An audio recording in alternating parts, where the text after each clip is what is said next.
Hi, people. How is everyone?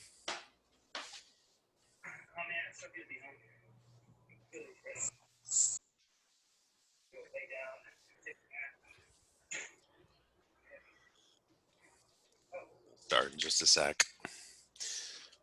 I haven't started writing the test. I'm sure everybody's wondering. Bio sucks, it says in the chat box. Test season, I'm sure you're all struggling with tons of stuff. We have our test on Monday, so hopefully that gives you this weekend to study and recover. It's just going to be a recovery weekend. I think everyone has their tests in bio and chem and physics and whatever else on Friday. If you're in 147, we have our test on Friday this week. So I'm going to write this test over the weekend.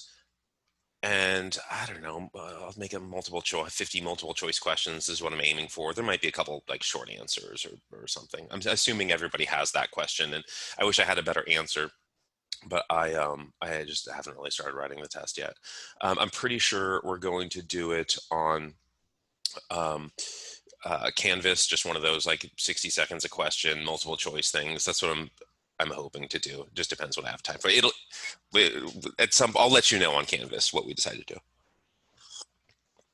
Are you gonna go over like a study guide on Friday or something? We'll do a bunch of review on Friday. Yeah. Cool. So today we'll try to get through the last of the new slides. There'll be a little bit more new information on Friday, but for the most part, we're going to do a lot of reviewing. Okay.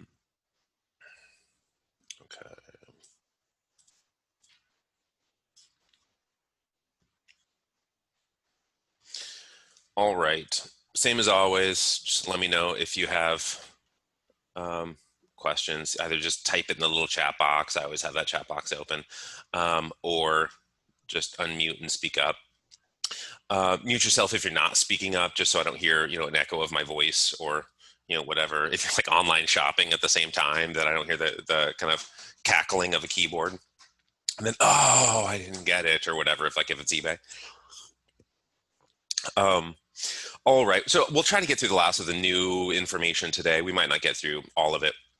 And then we'll try to get into mostly review on Friday, where we'll just kind of go from beginning to end, lectures 1 through 10, what all the information is that you'd be held accountable for on the exam.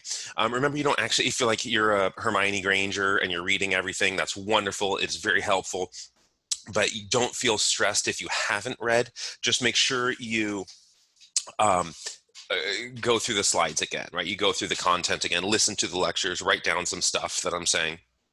And so you're ready for the test when it comes. Everything that's going to be on the test will have been covered in lecture, either using my voice or the words on the slides. And if for people who have had me before, if you've had me in 147, I haven't taught 129 in a long time, but if you had me in 147, you know the types of questions that I ask, and that can be helpful. So feel free to communicate with each other about, what the hell do you think is going to be on the test? But again, all these recap sequences, that's real. I draw a lot from this at a level of detail that's more than just this slide, right? This slide, you're going to need to know more than what's here. But this is a sort of flag post. It's supposed to guide you along. So epidemiology in general at its origin. So John Snow's sort of origins of epidemiology in the 20th century, when it becomes more about individual prescriptions and populations. And in the 21st century is what we'll talk about today. Epidemiology in the last, especially the last like 10 to 15 years, what it's become, sort of rebounding in an interesting way, more of a marketing way. The types of studies that you can do, we'll talk about that. But just the difference between experimental and non-experimental research. Epidemiology is non-experimental in that you're not manipulating variables. The manipulation of variables is experimental, and then you're going to do ANOVA, stuff like that. We'll talk about at the very end of the semester, sort of what comes after epidemiology. We'll get into ANOVAs. And randomized controlled trials, stuff like that, which isn't epidemiology, but we get one good exposure to research methods in health and exercise science. And so there's more to it than just epidemiology. I do epidemiology, and so that's the bulk of what the class is about, but I do give you an exposure to the other statistical methods, which I do is I publish in those too, just not as often. So the idea of non-experimental research, epidemiology, really what this class is about, and certainly what the first test is all about, is claims are made, right? So here's a claim. I'm not saying this claim is true. I just made it up, but now it's probably true-ish, depending on how you break down the numbers. But orange used cars are less likely to break down. And so that claim, why? Let's just assume it's true. I don't know, maybe it is, maybe it's not. I just made it up, but let's just assume it's true. What reasons could it be? Why would it be true? Because I doubt the orange paint is enhancing the engine. The engine is like, okay, good, I'm wrapped in orange. Now I can function better. Maybe car enthusiasts or buying orange cars, and they're changing their oil more and taking care of it, and or maybe it's embarrassing to drive an orange car, and so people put fewer miles on an orange car. They just don't drive it as much. Maybe it's easy to see an orange car in traffic, and so nobody hits it, and so it's not a bunch of damage to the car. And so there's a lot of explanatory variables. Orange is not an explanatory variable. It's a correlation, but that cliche, correlation, causation, that whole thing. Orange is correlative, but it is not explanatory, and so it is a placeholder for real explanations. And so your job in epidemiology, your job in research, your job in any type of science, field of science, is to figure out something a little bit more specific. You can use placeholders and it's fine, but you have to be open. You have to admit that. There's one study similar to an example, claim red cars are more likely to get pulled over than other colors. So that was in the comment box. And I've seen that before too, that red cars are more likely to get pulled over. And I'm wondering if the idea was maybe there was some epidemiological surveillance that said people who drive red cars drive them fast. And so police are aware and they're likely to pull them over. Or people who drive red cars are younger than people who drive white and silver and tan cars. And police love to pull over. The younger the person, the more likely it is that they'll be pulled over. And I'm assuming I'm assuming if you were in a car and I was in a car and we were doing the same thing, the likelihood that you're going to be pulled over is probably a little bit higher than the likelihood I'm going to be if the cop sees your face. I'm guessing. I don't know that that's true, but maybe there's something with the red cars. And so that comment is a good one. Why are red cars pulled over more? Assuming it's true. Why are red cars pulled over more? It's not necessarily, red catches the cop's eye. I don't know. It's the color of fire and it's hot and it's fast. I don't know, whatever. But coming up with an actual explanation that's not just the correlation is pretty important. And so remember the jelly bean example of, there was that cartoon about jelly beans and acne, and the green jelly bean causes acne. This is just a cartoon, it wasn't a study, but if there are 20 different flavors of jelly beans, you can correlate with 95% confidence, a p-value of 0.05, which means sort of, loosely means a probability of the statistical error being 1 out of 20. If you have 20 jelly beans, you're likely to make a error of that magnitude to defy that probability 1 in 20 times. If you have 20 jelly beans, you can correlate, I don't know, it's like the yellow one, if there was only one, whatever, to tuberculosis, and the orange one to depression, and the white one to what you can come up with correlations for everything. And whenever people do this and then they become bold with their findings, I Googled scientists prove baby names help sculpt adult faces. Now there's some evidence about it's not proving really anything. They test baby names, sure, but in the book Freakonomics, Stephen Dubner and Stephen Levitt came out a long time ago, 2000, I don't know, 3 or something, the early 2000s. And I think the last chapter in the book is about names. And like one guy named his first kid Winner and his second kid Loser. And like the kid who was named Winner ended up in prison, and the kid named Loser ended up being like police chief of some like district in, I don't know, it was in New York or something. And then there's most common names of economic classes, and so there's correlations here, sure. But saying it helps sculpt adult faces, there's depending on the meaning of the word proof here, one can be skeptical. Scientists prove conspiracy theorists are mentally ill. While I would agree wholeheartedly, I think the data are wrong, and I don't think that's actually true. I think conspiracy theories are so ludicrous usually because it just takes one person to accidentally, like, you can't even keep a surprise birthday party secret. It's like, how could somebody keep like these massive, and so the conspiracy theories never end up making sense to me when you unpack them a little bit. But do I actually think people are mentally ill? No, I think it's funny. But prove, right? So scientists prove placebo effect can be used to mend a broken heart. I guess it depends what you mean by broken heart. Takotsubo's cardiomyopathy is like the actual broken heart. There's no way some placebo is going to mend that thing. Um, I mean, it's just, Australian scientists prove time travel is possible. Scientists prove telepathic communication is possible. German scientists prove life after death exists in Germany and nowhere else. So anytime scientists prove whatever, expect exclamation points, and you should just apply scrutiny like a shield immediately. Just be ready to distrust those claims. I'm not saying the claims are wrong. I'm saying when everyone scientists prove is so seldom accurate in 5 years. It's usually on the fringes of kind of the ludicrous geography. Now we introduced this idea about wine and heart health, resveratrol, like a small dose of resveratrol, which equated to like 100 bottles a day. If you're going to be a human being, you're not like a little tiny quadruped. But there's mechanisms, sure, about red wine and resveratrol, but you can find these same relationships with like whiskey, and nobody's talking about resveratrol, this little thing in grapes, with whiskey and gin and like, but it's people who drink in moderation. Now, people who drink in excess, we know there are tons of problems. Let's start with the liver and go from there. None of your organs love excess, certainly of alcohol.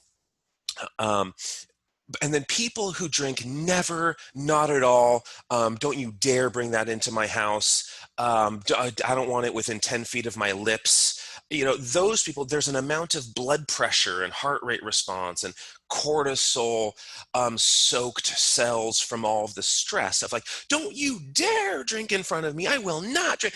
Now there's a stress response that corresponds to, in a sort of correlational sense, to poorer heart health outcomes. So maybe the people who are just drinking in moderation it's the type of people who, right? I kept using that expression, the type of people who drink in moderation are more likely to be of a stress level that facilitates longevity. And maybe it's not the wine at all any more than it is. Like you could say, oh, to have some blood alcohol content is we're scrubbing up the vessel. Whatever the explanation people give, we can come up with a ton of biological explanations, but the type of people who tends to be the best one.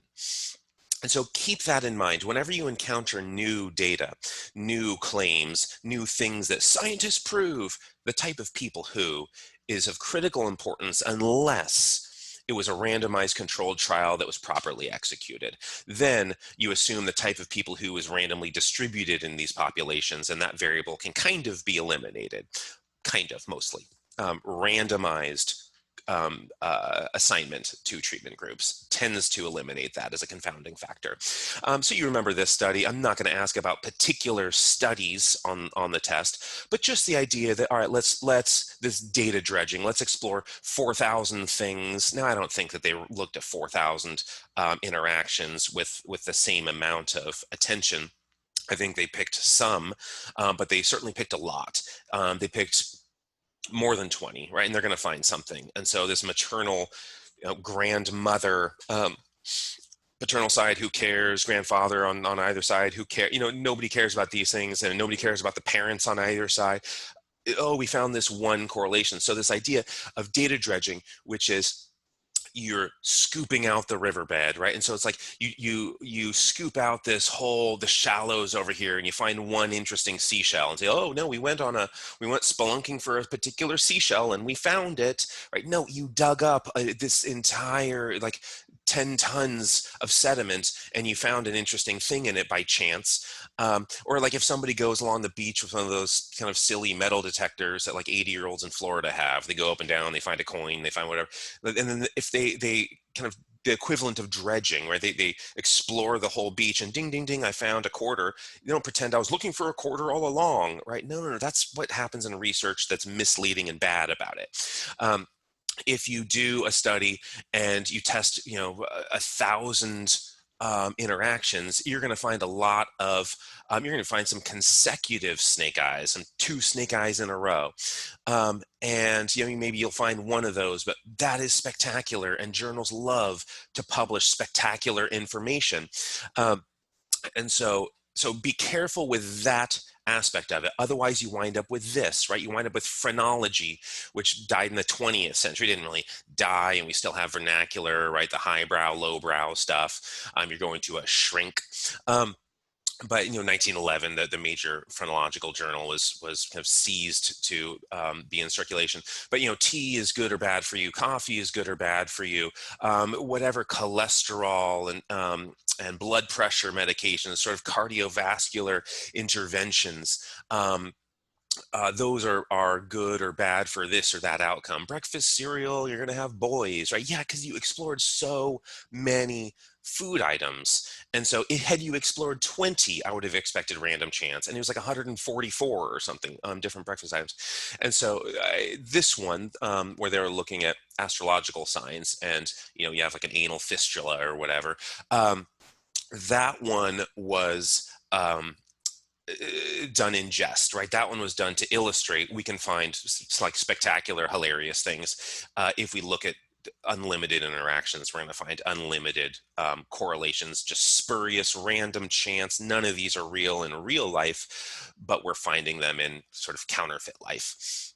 Now, the Lockhaven Bald Eagles, don't remember this team or anything. It's just we're illustrating a point. They lost 52 consecutive games. The largest, they're a football team, Division II football team, and the longest football losing streak, I think, in collegiate history of D whatever.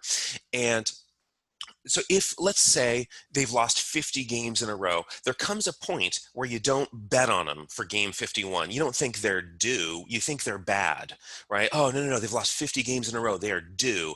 Nah, nobody thinks that, right? Maybe the coach or the parents of the failures on the team, right, might think, oh, they're due, right? Because let's have some heart. But really, you just think they're bad at that point. And the likelihood that they're going to win the 51st and the 52nd and so on games is pretty low. Now, eventually, they did win and end the streak at 52 games. But let's look at what epidemiological findings. I had this slide up on Monday.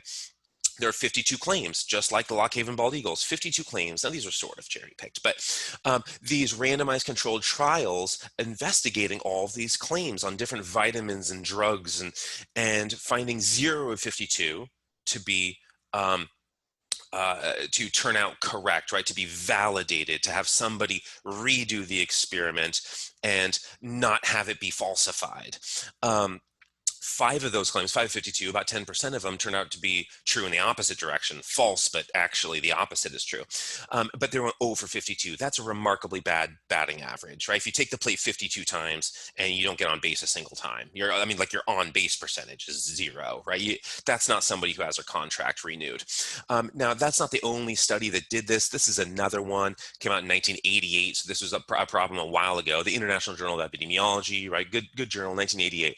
A collection of 56 topics with contradictory results in case control research. So case control research, as we know, is one of the, we have the just standard epidemiological, those models of of a cross-sectional study, of a cohort study, of case control studies. We have these different versions. And so looking at case control studies, so retrospective stuff, generating an odds ratio, looking backward, 56 contradictory findings as soon as you get to the randomized controlled trials. Again, at the end of this semester, we'll talk about randomized controlled trials briefly. Very valuable. They're just time consuming, and you're not going to do it for this class because it's just, I mean, maybe for a master's thesis if you spend 6 months collecting data, and like very time consuming.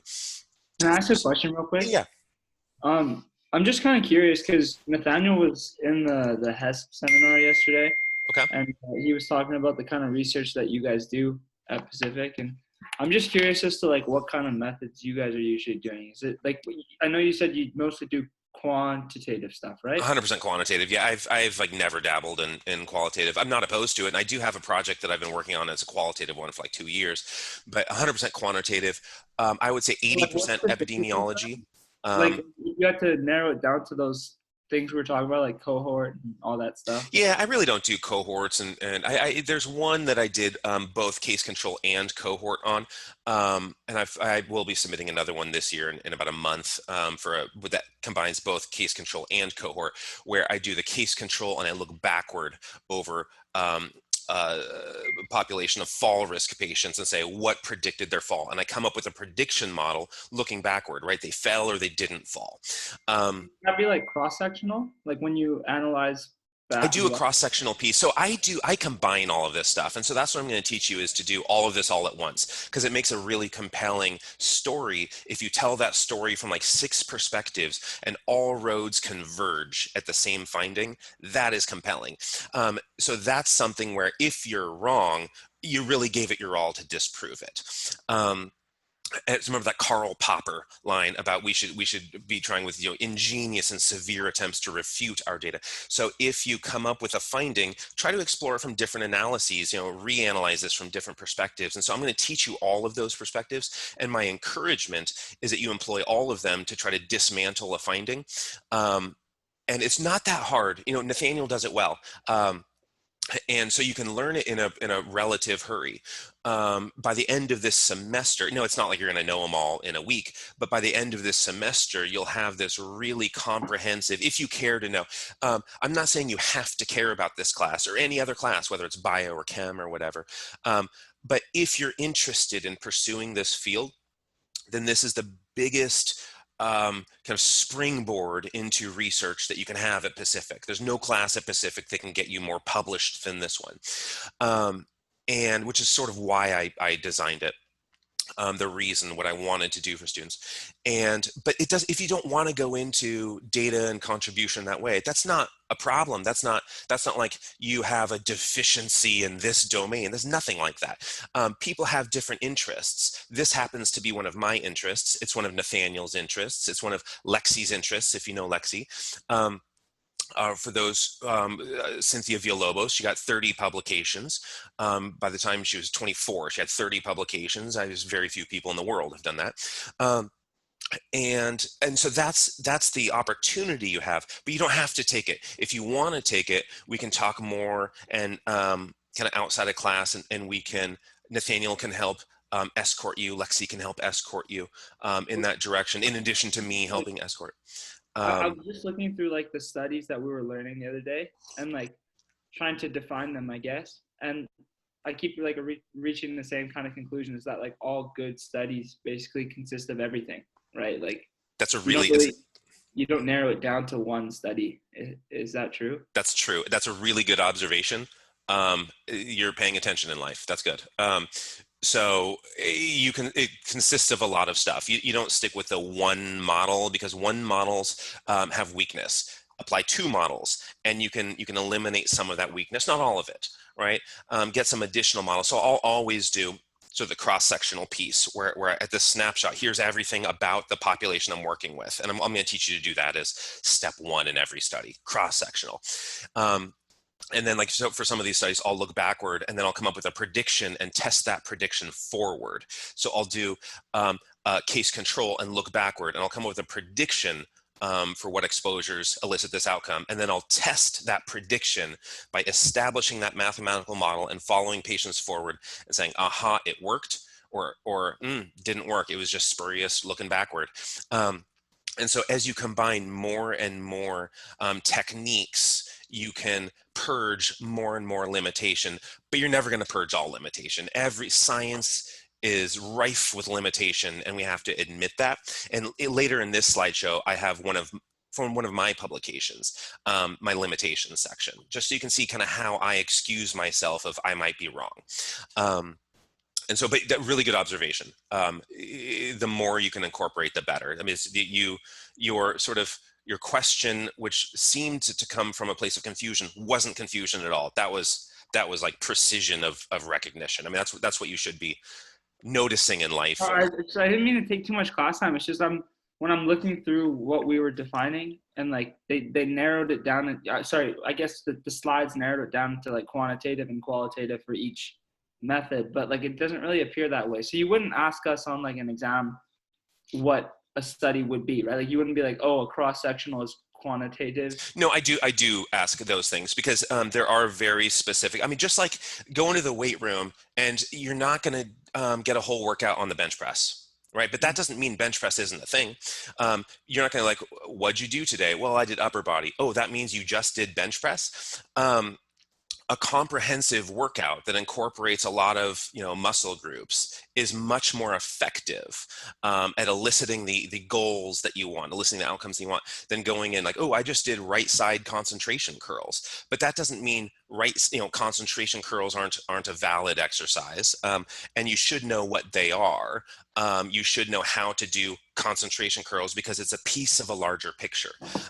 You should know how to do leg curls, but that doesn't mean the rest of your legs are it's like, well, I went to the weight room, what'd you do? Just leg curls. So you're going to do multiple types of exercises in the weight room to get a better workout. Some people, many people, sometimes me, will just do a particular type of analysis in one paper and just look at one specific thing, and those are weaker. Some of my research is weaker, but a stronger research project is going to have all of the different domains, but you do need to know those domains in order to incorporate them, just like incorporating all the different exercises, or like flexibility and coordination and endurance and muscle strength and power, all these different components of what would be regarded as fitness or health or performance or something. You want to incorporate all of those, but you have to know what they are individually. Otherwise, you can't incorporate them as a team. It's not like you can't do the group without knowing the individual. So I will ask about the individual components in a test. Okay, understood. Thanks. Yeah. Okay. So this idea of menace, like menace is like you're causing harm, damages in a very vague way. And again, this is an old author, but it's an old publication, but coffee and alcohol and pharmaceutical treatments and all this stuff causing menace, right? Because people will do these correlational studies and say, this particular thing causes colon cancer, this thing causes lung cancer, this thing, like, okay, it's menacing in terms of the literature, but that doesn't mean that agent, right, coffee or caffeine or whatever, is causing those things. So, these episodes have now developed a familiar pattern. Some report appears and the conclusions are widely publicized in all sorts of media, right? This predates internet, but other media, you could say things like social media here, that some common entity of daily life is indicated and menace to this or that. And it goes on to say, like, these are just epidemiological correlations is all they are. But it doesn't mean we need to discard all of this and ignore epidemiological findings, because there are great victories, historically great victories. And it's not just Jon Snow and cholera, right? We're not just looking at 1854 or later when people actually realized he was right. We can move forward after that. World War II, that ended in 1945, and looking at this period where massive developments in disease and treatments and what exposures associate with what outcomes. You cannot do randomized controlled trials, and epidemiology is the only way we know those things are there. We were looking at things like smallpox and rubella and pregnancy and birth defects and all these things. So much useful information has come from epidemiology. We just have to be cautious, right? We have to be cautious in our use, and that's where Karl Popper comes in, right? We make bold conjectures. We make these correlations that are giant and really exciting, and the news is all over the place for these things. But if we're not trying to refute them and we're just sort of accepting them and repeating them and pretending they're true, we're being misled. And it's okay to be misled a little bit.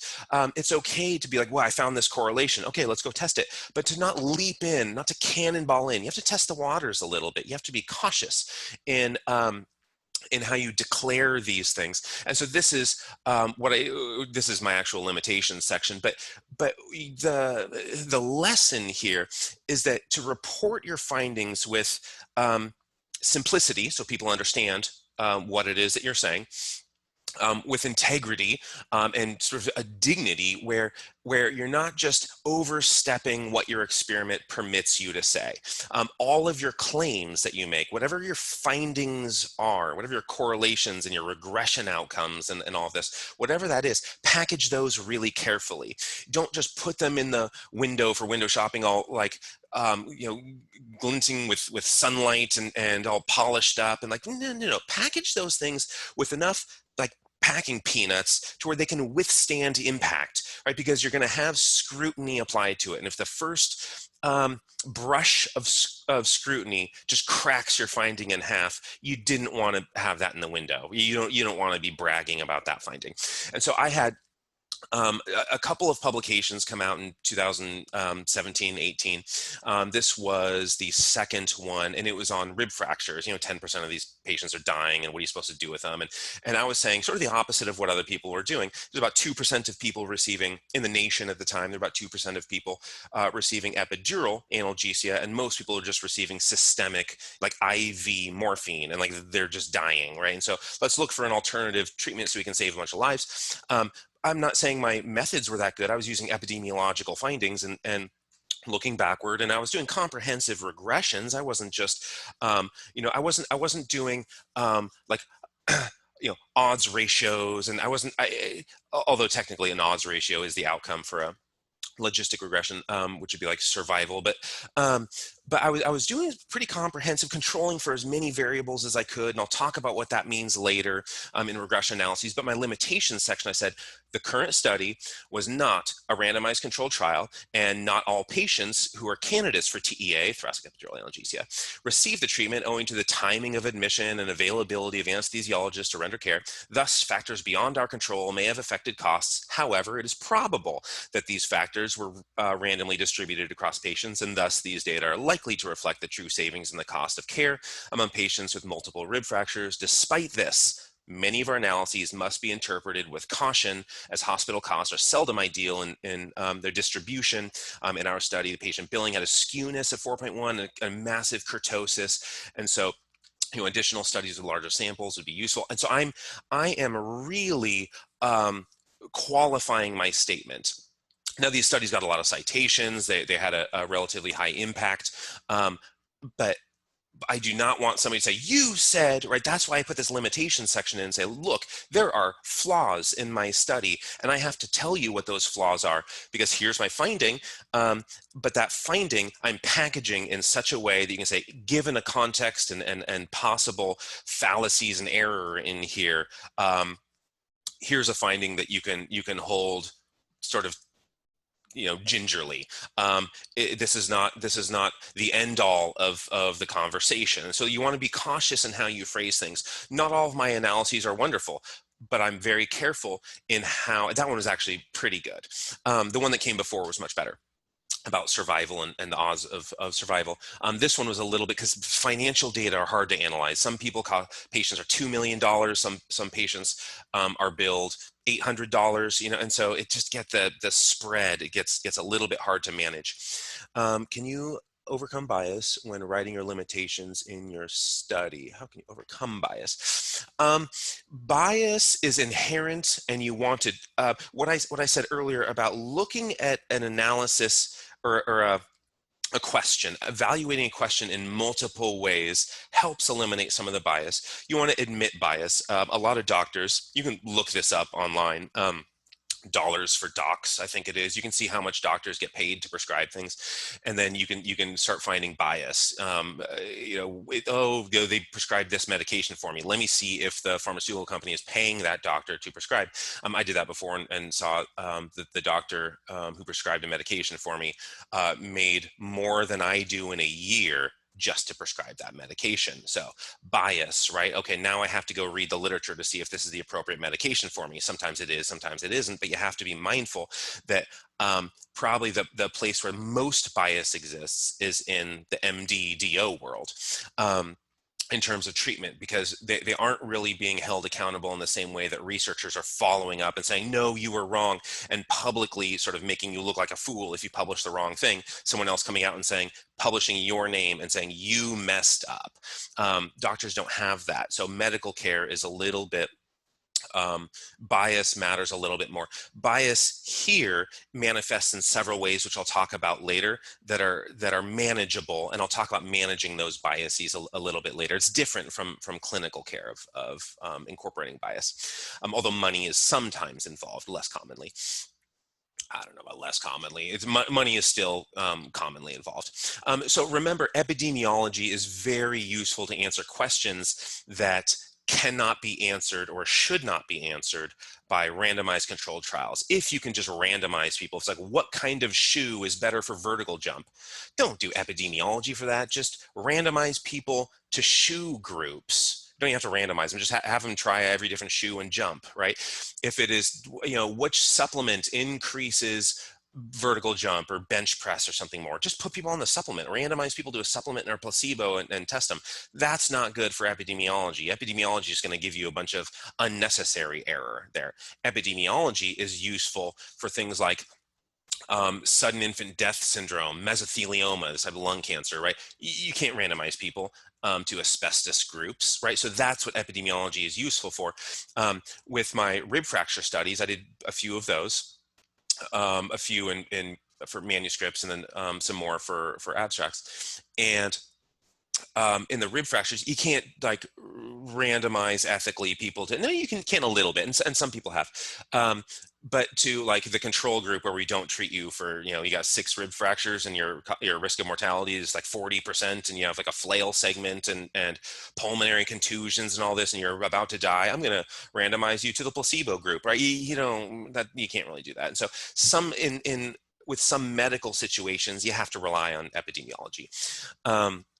And so that's what I tend to do, and the studies come out faster. Now, epidemiology lately, let's get into the 21st century. Lots of studies talking about the kind of turning of the corner of epidemiology in the 21st century.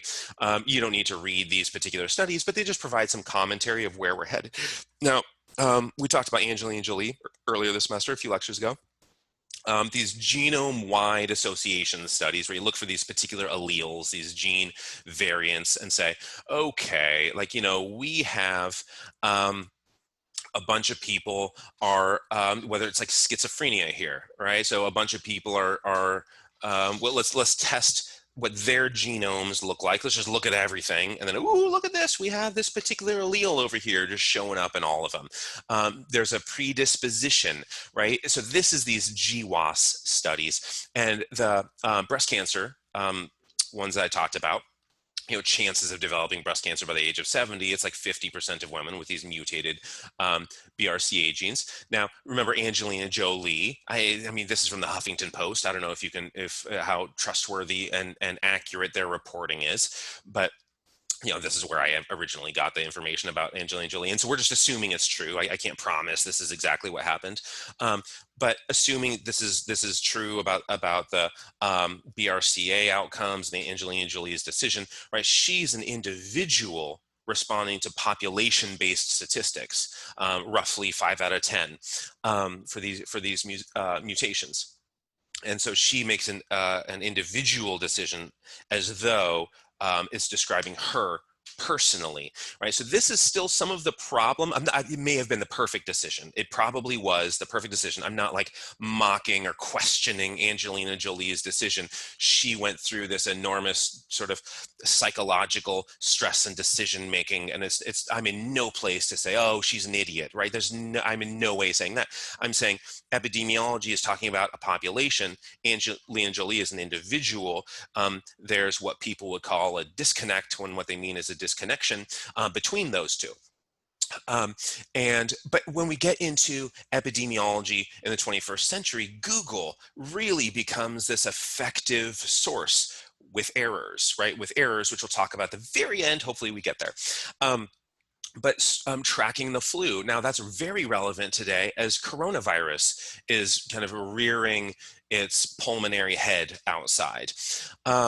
But remember, Google searches, what people are searching in a Google box has nothing to do with the cause of the flu. This is not cause and effect. What people search does not give them the flu, right? If you search for Justin Bieber, you're not suddenly caused to have whatever, Belieber syndrome or whatever, you're not caused thing. There's no cause and effect.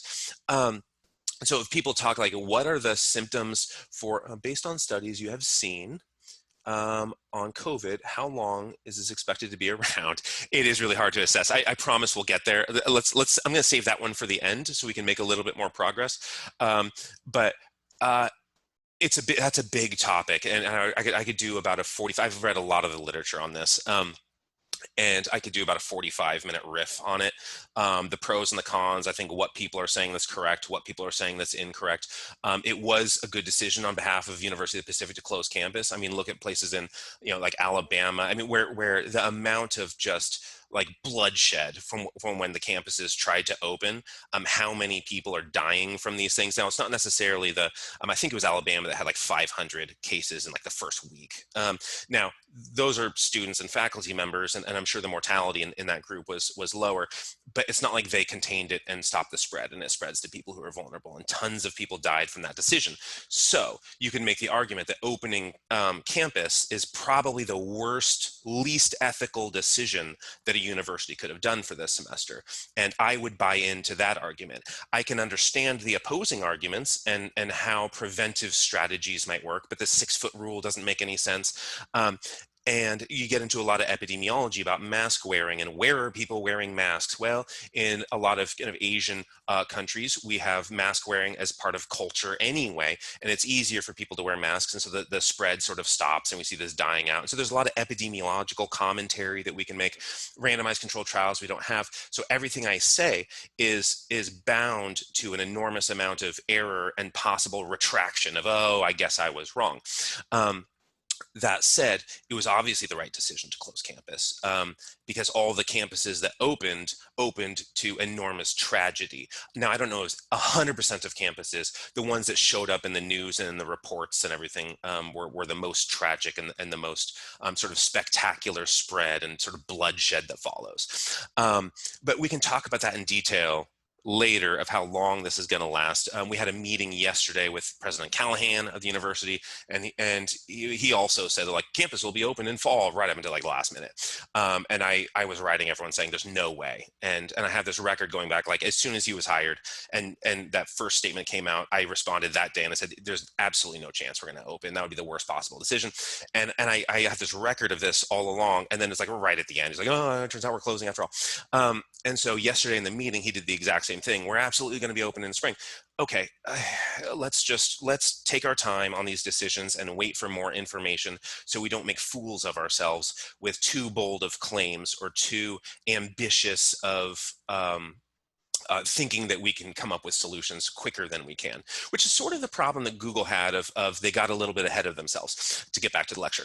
So Google gets way ahead of itself and finds this early success. But remember, the number of people who died by becoming tangled in their bed sheets is really correlated with per capita cheese consumption, right? And these sort of have nothing to do with each other. And so Google and the flu, we see this initial success, and it's really fascinating when it comes out and potentially very valuable. And I would argue still today, incredibly valuable, although we have some defunct pages of Google that sort of shut down this, and which we'll talk about the reasons later. But they published a paper, right? This paper, Nature, one of the top journals in the world. They published this paper, and I mean, they were getting 3 billion search queries every single day, save every single one of them, and they can analyze them to figure out outcomes. They can associate those search queries, right? Those are the independent variables with a dependent variable. They just have to identify a dependent variable. And so what they did was CDC flu data, that's a dependent variable. The search terms were the independent variable. And Google was able to, based on what people were typing in, how to cure, cough and fever and stuff like that. And now this is 2003 to 2008. So people are also typing in searches about, Finding Nemo and Pirates of the Caribbean. And I mean, so this is in competition with other things, but when does Dead Man's Chest or whatever come out? Also, my fever is high, what do I do? What's a homeopathic cure? As people start typing these things in, you can analyze. Google statisticians analyze this stuff, and they found 45 terms. And again, you don't need to remember any specifics of this study. This is just concepts to remember how people move forward in research, how you formulate questions, how you answer the questions you formulate. This is concepts, not specifics about studies.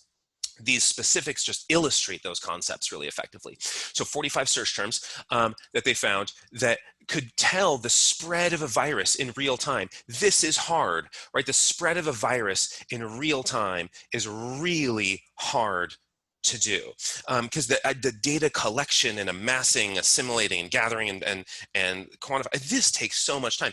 But after this article came out, 2 months later, H1N1, you guys are around for this, right? Pandemonium, everyone freaks out. Now, we love to freak out about things. Now, with H1N1, I know people who got it, and it was horrible for them. I went to Mexico at the time. Everyone, get out of Mexico. I decided to go to Mexico because I didn't think anyone would be there. And I was going to do my surfing trip in Mexico. Perfect time. I'm the world's worst surfer, and it didn't end well. But I didn't get H1N1 because the beaches were empty, and I was literally the only person there, although I did get chased off a beach.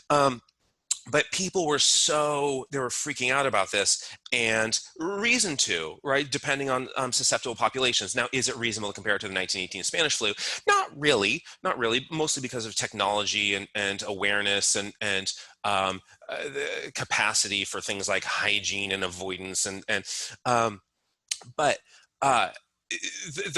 now we have coronavirus, which is way worse than H1N1. And I mean, these deaths are meaningful. They're serious. Anybody who says, this is a hoax, or this is blown out of proportion or whatever. Okay, the blown out of proportion, there's a degree, and you can make an argument that this is a political year and the political debates are coming up and we need something to talk about, and we always need something spectacular to talk about. As soon as Jerry Seinfeld used to have this stand-up bit where he's like, as soon as you see on the news people talking about what killed the dinosaurs, that means we have nothing interesting to talk about. There's no sickness, there's no fires, there's no shootings, there's no what killed the dinosaurs, and so we need terrible things, terrible, spectacular things to talk about. And so we always over exaggerate these. And with that in mind, yes, obviously there's some over exaggeration of coronavirus, but not to the degree that people think. But here's the problem of tracking these things and the utility of Google. Patients don't go to the doctor right away. They're going to Google it right away. The minute they wake up and man, I'm like parched and I have a fever and I'm coughing and I'm whatever. These people, and then I have the chills and whatever these symptoms. People Google those before they have their morning coffee. They might go to the doctor 3 or 4 days later.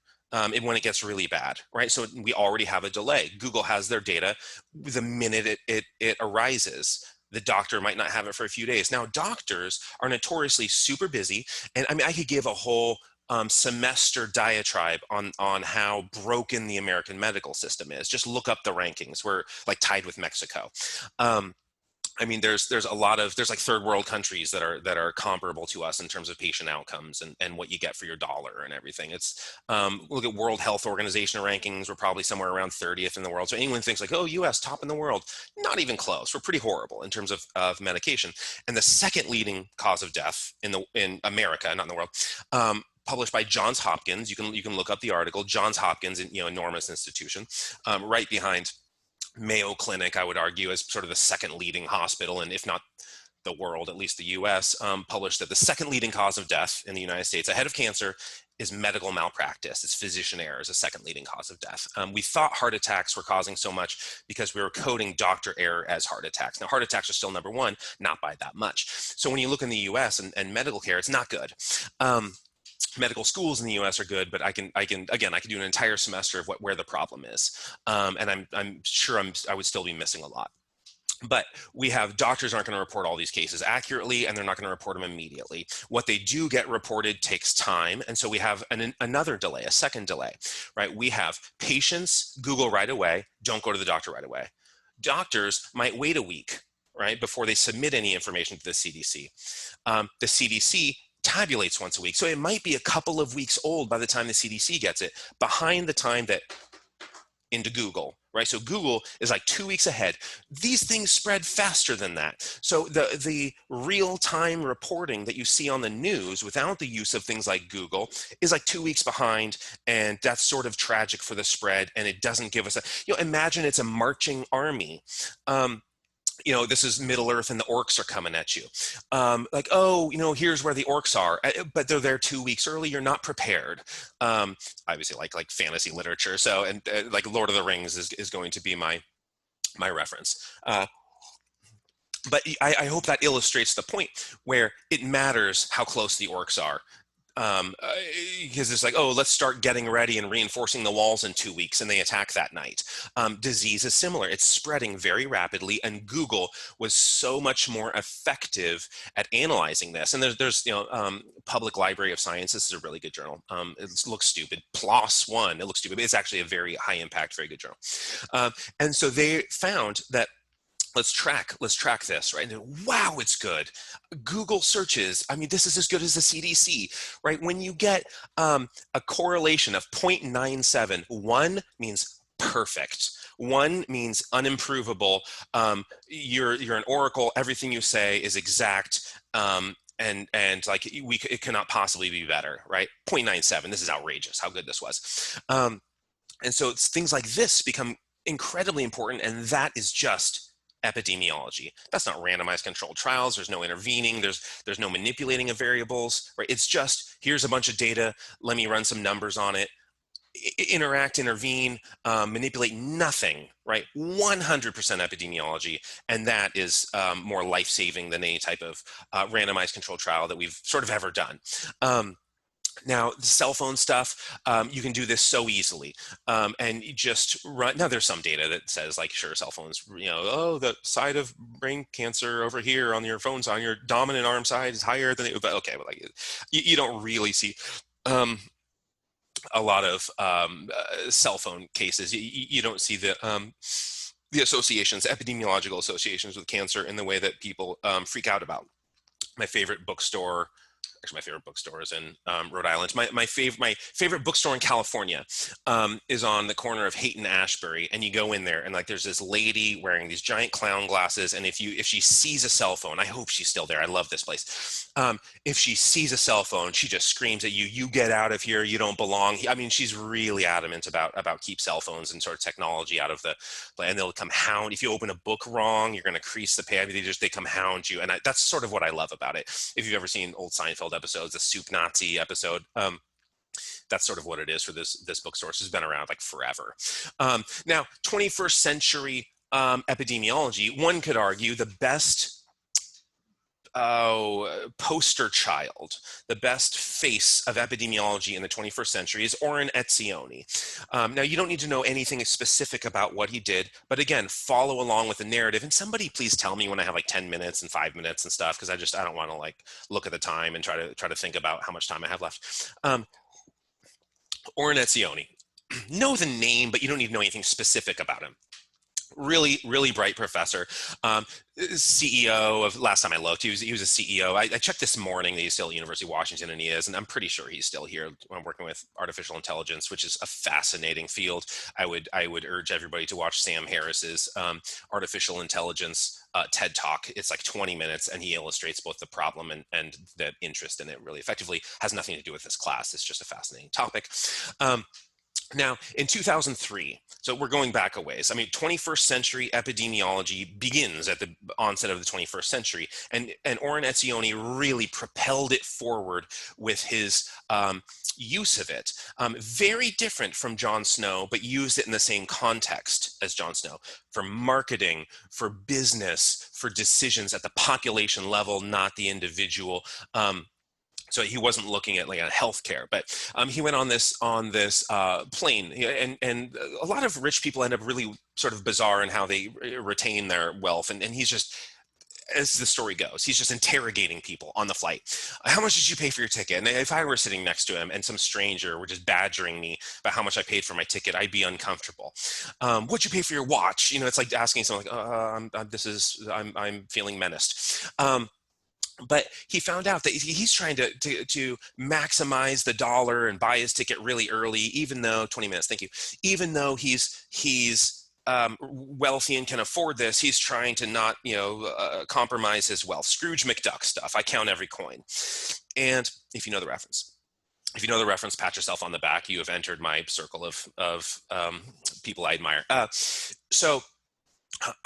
He's on this plane, and he's interrogating people, and he gets pissed because people who are just like, oh, I booked it a few days ago, I just sort of last minute thing, I don't really care about the price or anything, and they're all paying less for their ticket, and he's paying more, and he's trying to pay less. He's going through great effort to pay less, spending time and researching, and he's pissed. So he invents Faircast. Don't remember Faircast. Don't remember any of these things. Almost all of these things are that I talk about are now defunct.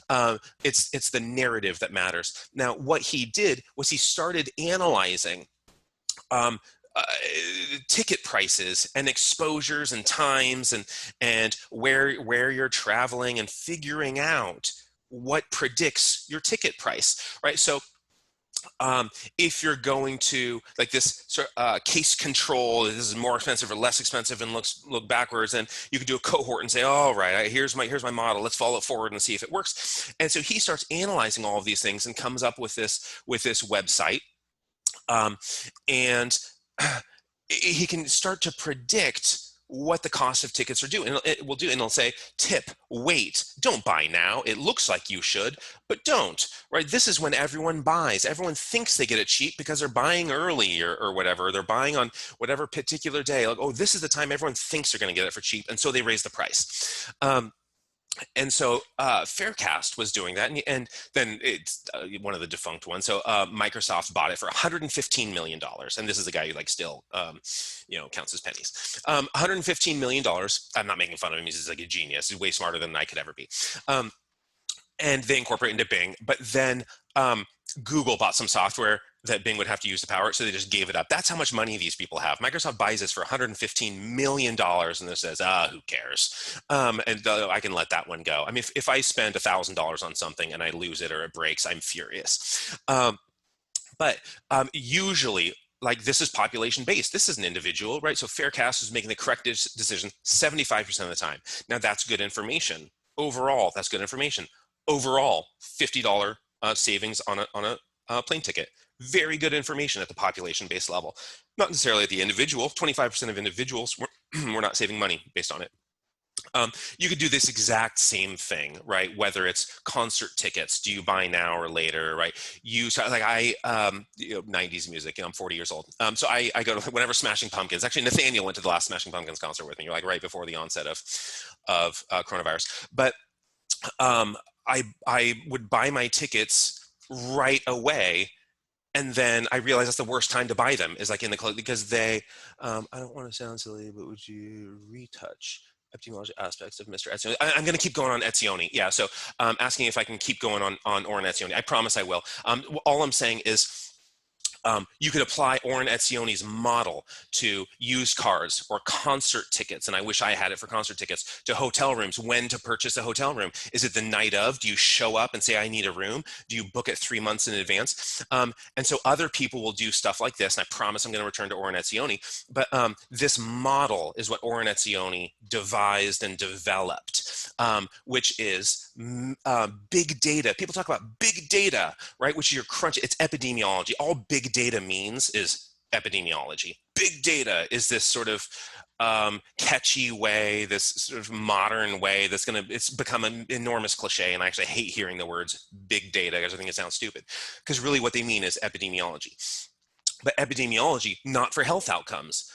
Sometimes for health outcomes, but sometimes for fly on time, right? Is your plane going to be delayed, right? And so this will look at data from like the Bureau of Transportation, the Federal Aviation Administration, and weather outcomes, National Weather Service, and it'll do epidemiological analyses, correlational studies, prediction modeling, and it'll say like, okay, Boston to LaGuardia. LaGuardia is like a cool word, and B, it's in Queens, it's in New York. So Boston to New York.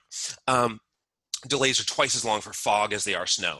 People wouldn't think about that. That's not intuitive. People would think snow is the worst weather condition. It's all snowy and I can't see, and it's slippery out. There's no way the plane's going to take off. No, if it's foggy, that's worse. And it's twice as bad in terms of the minutes of its delay. And so this is what people use big data for in the 21st century, in addition to medicine, in addition to health and exposure and coronavirus and stuff. We're getting into so the epidemiology is a sweeping assumption that it's cheaper to buy these tickets earlier. Yes, that's pretty much true. So epidemiology tests the sweeping assumptions. So the question was, is epidemiology the sweeping assumption that it's cheaper to buy these tickets based on big data? So yeah, epidemiology is testing assumptions by incorporating big data, which just means tons of data points, tons of a huge sample.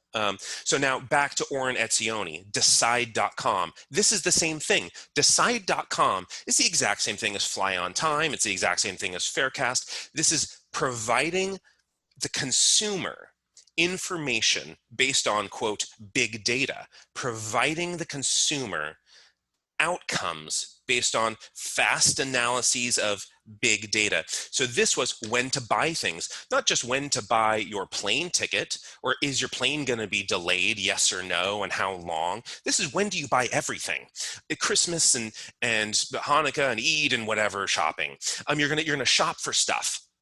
When do you go do your shopping? Now, 77% accurate. Remember, this is population based. $100 per product mean savings. I mean, at this point, 2011, people are buying like iPods and whatever, and saving a lot of money.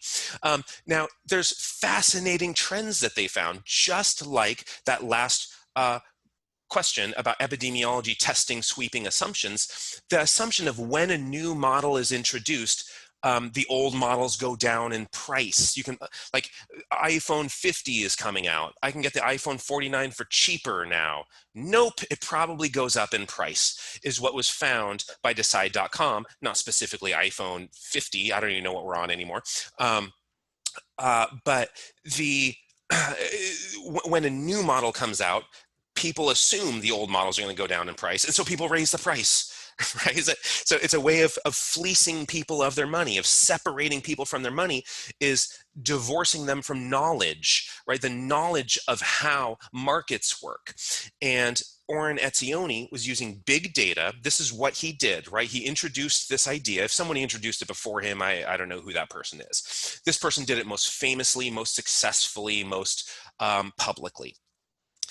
Introduce this idea that we have tons of analyses, tons of databases, and we can just analyze these things and inform the public. We can use big data, come up with algorithms, and inform the public to overturn their assumptions. Now, in classes like 147, I use physiology to overturn assumptions in, human performance.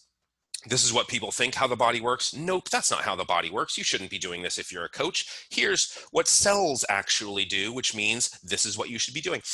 In this class, it's like all of these assumptions we're being marketed toward all the time. Every time you turn on Facebook or turn on Facebook, you get what I'm saying. I mean, I sound like an 80-year-old when I said that. But every time you use any type of social networking, anytime you watch any type of show that has commercials, you driving in all the marketing, we're just being hit with marketing, and that marketing is just attempting to separate us from our income. And Oren Etzioni, Decide.com, right? This is what illustrates how important this is. eBay buys this. eBay in 2013 buys Decide.com. And I don't know for how much money. I was unable to find that. And so like all the employees like, yay, you know, we're going to eBay. We're happy. Yay. And then immediately eBay closes them. So we don't want consumers to know information. We want consumers to be left in the dark. If consumers know shit, we can't steal their money. Now, it's not just to clarify, this is what you mean we're talking about when it comes to overturning stupid people's beliefs, right? Yeah. So overturning people's assumptions and beliefs, and I might say sort of in jest, you put in quotations, you know, stupid people's. I think we all have skill sets, and we all have I mean, unless you're currently in a coma, you all have valuable thoughts, and everybody has, you know, I'm really stupid in golf. I'm really stupid in tennis. I'm really stupid in almost every single domain of life. I'm a staggering buffoon in almost everything. Now, you can easily identify what those domains are because they're the ones I never talk about, right? The subjects that I never bring up are the ones I just know nothing about. The stuff I talk about are things that I know something about, which is, you know, physiology and epidemiology most of all. But overturning beliefs, if we can provide information, if we can use science to give people information, it opens up understanding. It permits people to scrutinize data better and to make better decisions, make informed decisions, save money, be healthier, live longer, avoid disease. If we have more information, and you know, just I'm going to say stuff insensitively sometimes, like stupid people and whatever. Realize that's in jest. I'm not actually like mocking people, because I'm in most domains I'm the stupidest person there is. But it would be helpful if I want to learn information in that domain to have access to a sort of Oren Etzioni model, an epidemiological availability of data, analysis of all of this available numbers, right? All the available numbers. Facebook tracks everything. Facebook, like where the cursor is on the page, right? Where your little pointer is, they track that, and then suddenly there's ads there. Where you click, what you do, the number of seconds you're everywhere. Facebook tracks everything. So, I mean, every single app. Now, you're not going to have a cursor on an iPhone, and so the apps on like a pad or a phone or something like that, an whatever, are going to be tracked a little bit differently. Spell checking, right? Spell checking, people just type new words. New words enter vocabulary constantly. And to have a human being updating that is inefficient. And so if you just like, okay, everyone keeps typing this, you know, let's go back to Justin Bieber, I referenced him earlier. Belieber is going to become a word in a spell checker. And there's no way that Microsoft Word is going to have a human being sitting down, okay, let's figure out all the new, you know, vernacular that's entered the sort of lexicon in the 21st century, and let's add this. Like, people don't do that. 10 minutes, thanks.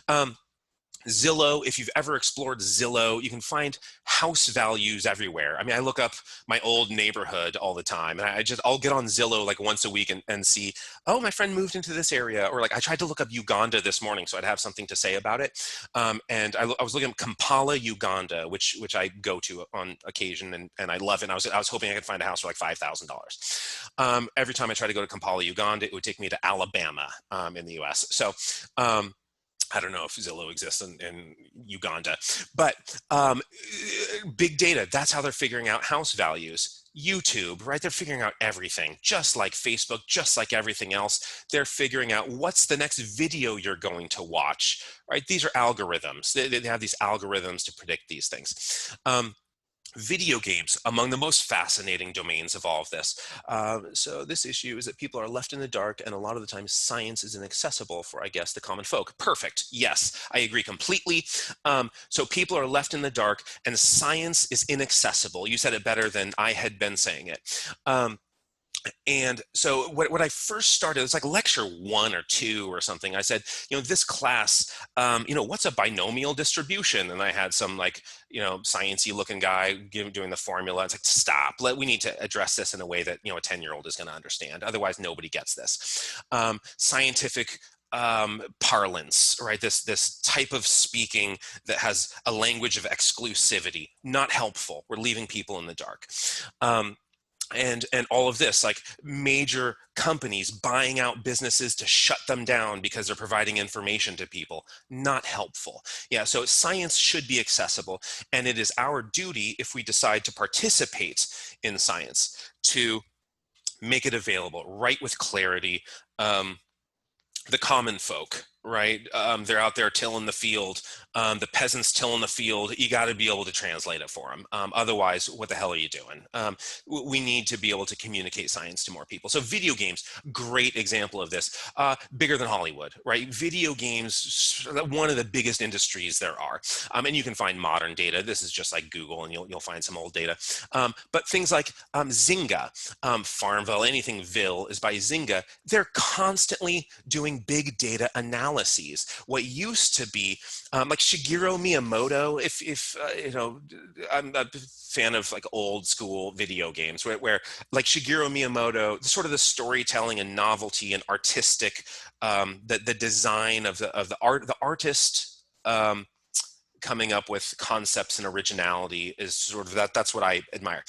And Shigeru Miyamoto did like Donkey Kong and Mario and Zelda and Star Fox, and I mean you can just go down this list of like, I don't know what the hell Pikmin is, but he did that one too. I know that was among his famous ones. But you go down this list of like every single major Nintendo, and he did it. But that's not what works today. What works today is like Zynga, where they analyze everything as you're playing the game.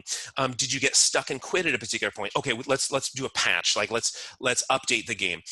Is the pace a little bit too slow or too fast at some particular point? Let's update the game. Right? Let's install modifications of the game.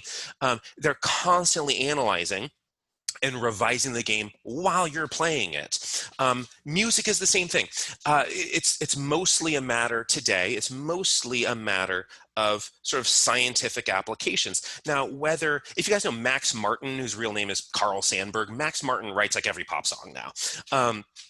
And just look, I mean, everyone from like Adele and Katy Perry and whatever, and like Britney Spears and Christina Aguilera. And, I mean, you just go down the list of sort of like pop music. Not that like Christina and Britney are today, but he has this history of I mean, it's Max Martin and George Martin of Beatles fame, who have like all the hit songs. But it's sort of it's a science now, much more than it is an art. And all art is science at some level. Sports are almost entirely, Moneyball, whatever. We don't need to go into that. Sports are almost entirely financial, almost entirely money and data driven. And how do we get these players on a budget? Like, what did the Oakland A's do? That sort of story. Now, this is the most fascinating use of all of this information, where in 1986, calculators were really the source of the world's kind of number crunching. The world is sort of old, and the early adopters of data, Walmart is probably the earliest adopter of big data. And so this came out in 2004. And the quotation from the article, now don't cite me for if this is a little bit inaccurate. This is from the New York Times, right? Walmart has 460 terabytes of data in 2004, which the internet has less than half, right? So Walmart had more data, had double the data of the entire internet in 2004. Now, this is a big deal. They got to use it. How did Walmart take over the world? Analyzing those data, right? So the most interesting way they did it, and I might ask about this particular case because it's a nice one to illustrate this phenomenon. I'm not going to ask about Faircast and all those things, but maybe know the Walmart one, where meteorologists say a hurricane is coming. Okay, this hurricane is coming. And Walmart, they look back.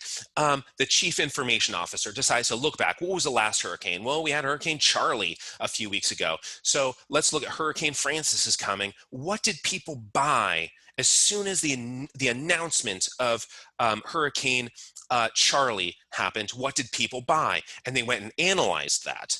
And obviously flashlights, everyone's going to go buy flashlights and like, oh, they'll buy blankets and stuff. No, no. The unexpected things are fascinating. What people actually buy is strawberry Pop-Tarts and beer and flashlights. And so the unexpected outcomes, what Walmart does is they stock their shelves with beer and Pop-Tarts, right? You walk into Walmart, what do you see in those opening stands? 100 times as many Pop-Tarts and beer cans as you would expect to see in any dignified, reasonable store, one-stop shopping, right? And then they have the flashlights there too. And that's how Walmart takes over the world, is they use data. Now, on an individual basis, can you say this person is going to buy beer? No, not very accurately. You can't do that very well, but you can say populations will buy beer. And so that's where focusing on the population becomes so much more valuable, so much more employable, prescribable for a business model. So if you're going into, say, sport management or something like that, and you don't understand regression modeling, you don't belong in sport management. If you're going into some sort of business end of anything and you don't know statistical models and epidemiology, there is no chance that you're going to succeed unless your dad owns the organization or your mom is CEO or something like that. Now, it does work for the individual on some level when you treat the individual like a population. On some level, right? There's risk here.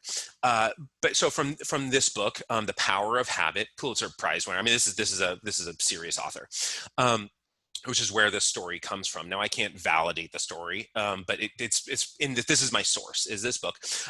So Target analyzes. Something there's like 2 minutes, 3 minutes, or whatever left.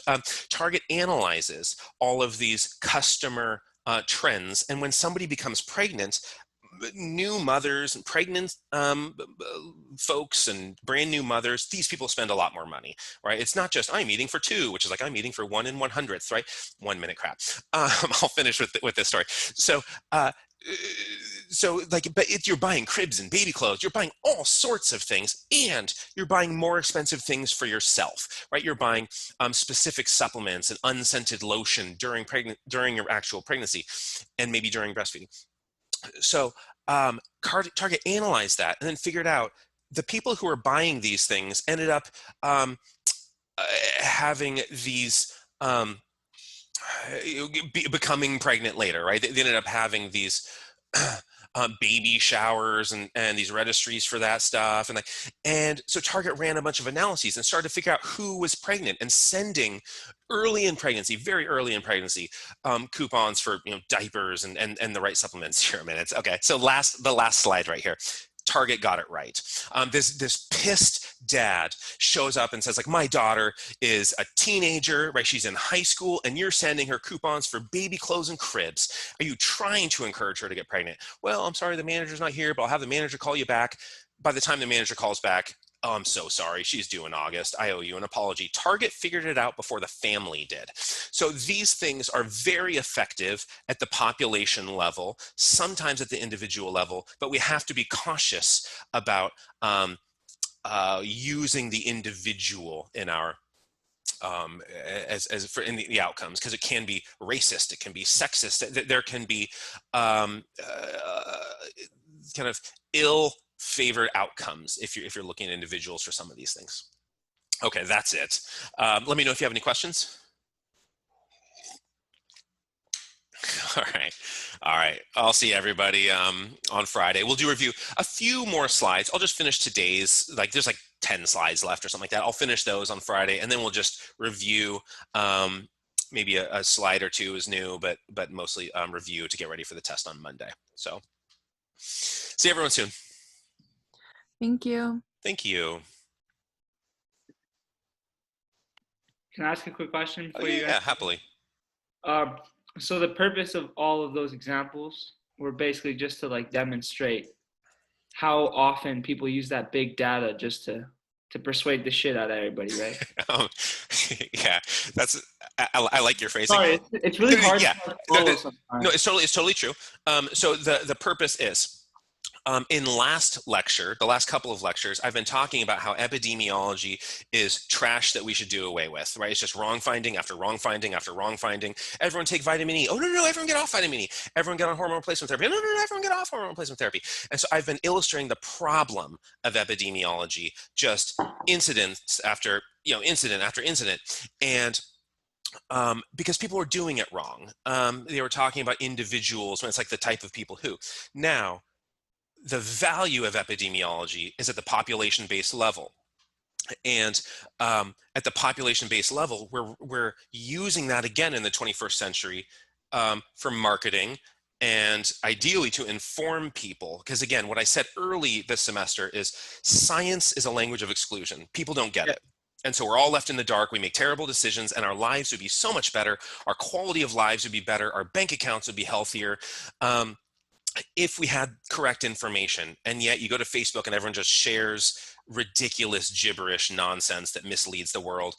And so to use epidemiology and epidemiological tools, like what Oren Etzioni did and is still doing, and other people are now doing too, informs people in a very valuable way at the population-based level. Marketing is at the population-based level. Most people save money on plane tickets. Most people save money on products. Most people buy their tickets at the right time. Most people, giving people information to inform decisions is not necessarily about the individual. It's about the greater market. It's about the population of people in that market. So the value of epidemiology is that you can gather a lot from the population, but technically, not technically, more often than not, we're not doing that, right? That's what epidemiology is. Perfect. So yeah, epidemiology, I love it. It's what I do. It's among the most valuable tools to understand the world around you, to dissect how the world is just filled with mysteries. Everywhere you look is curiosity. Like mysteries and like, why is the wind blowing? And why there's just questions everywhere you look, your eye encounters a mystery. And epidemiology is probably the best way to understand the bulk of those mysteries. It's among the great ways, but people have been employing it incorrectly for so long that it's gotten a bad name. Epidemiology is sort of made fun of. How we're using it well right now, because I'm finding it hard to differentiate between your examples of what is good and what is bad. Like that Target Walmart thing sounds pretty good to target. It is good. No, it is good. Now here's the problem with the individual. They're going to get it wrong a bunch of times. So they'll get it. They might get it right. Target might. I don't know what the percentage of times they get it right is, but they might get it right. Let's say like 83% of the time they get it right. Now 17% of the time, some non-pregnant person is receiving coupons for diapers. Like this kid that didn't know she was pregnant yet. Yeah. So, the lady knew she was pregnant. The dad, I think she was like 16 or something like that. And the dad had no idea that his daughter was pregnant. And Target figured it out before her father did. Maybe that says something about parenting. I don't know. Kind of messed up though, don't you think? It's a little bit messed up. And so how we're employing epidemiology matters. So, but imagine, and I'm going to talk about this on Friday. I have slides about it for today, but if it becomes sexist, if it becomes racist, ageist, whatever, if there's an ism that's associated with it, we have an ethical problem with deploying epidemiology. If it can become a tool, just like everything, it can be a tool for an amount of harm. And can you use guns for wonderful things? Sure. Socially sanctioned killing, war, it solves a lot of problems. People can make arguments that war is wonderful. Can you use guns in a horrible way? Yeah, obviously. You'll just watch the news any day of the week. And so tools are not inherently good or bad. Epidemiology is an amazing, powerful tool, and it's neither good nor bad. We can use it incorrectly, or we can use it correctly. And we have to be mindful of that as we go. And I should probably do more conversation about appropriate uses of epidemiology and what makes it better.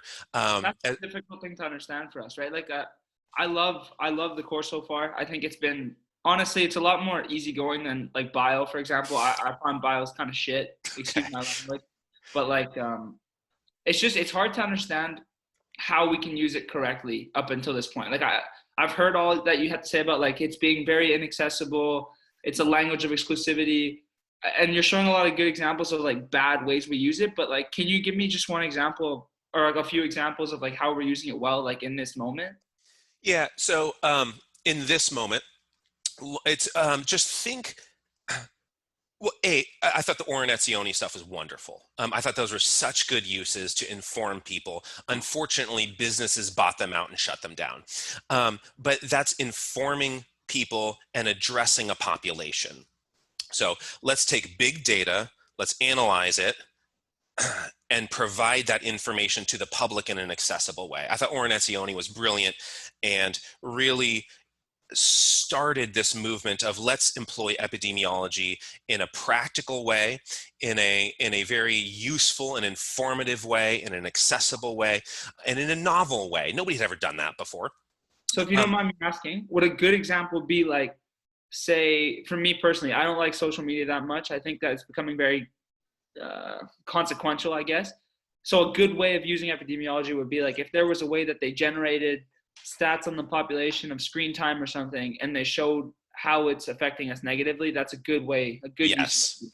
Right? People have done that. People have done like some sort of health outcomes and quality of life and satisfaction in life and depression scales and Facebook, and showing that Facebook time is not a nice surrogate for in-person human contact where there's a body in 3 dimensions in front of you, that social experiences are not the same on social media as they are in real life. Now, I'm not going to be able to quote the findings because I saw that a long time ago, and this is just a recollection, but that would be a good use. So there are a lot of good uses. I promise I'll get to it on Friday in the review section. I'll do a better job. I'm just curious. I have a lab to go to right now, but Okay. sorry for taking your time. I love the question. I have another class I have to get to too, but I love the question, and I'll put some thought into how I'm going to work it into Friday's review, just so I can make sure that sounds like an area that multiple people are going to. I'm just racing through all of these words, well, they're on tape. People can listen to them later. I don't need to go at the pace of note taking, and so I'm breezing by things more quickly than would be desirable. So, yeah. So on Friday, I'll try to cover that question a little bit more thoroughly. Sounds good. Thanks, Prof. All right, I'll see you.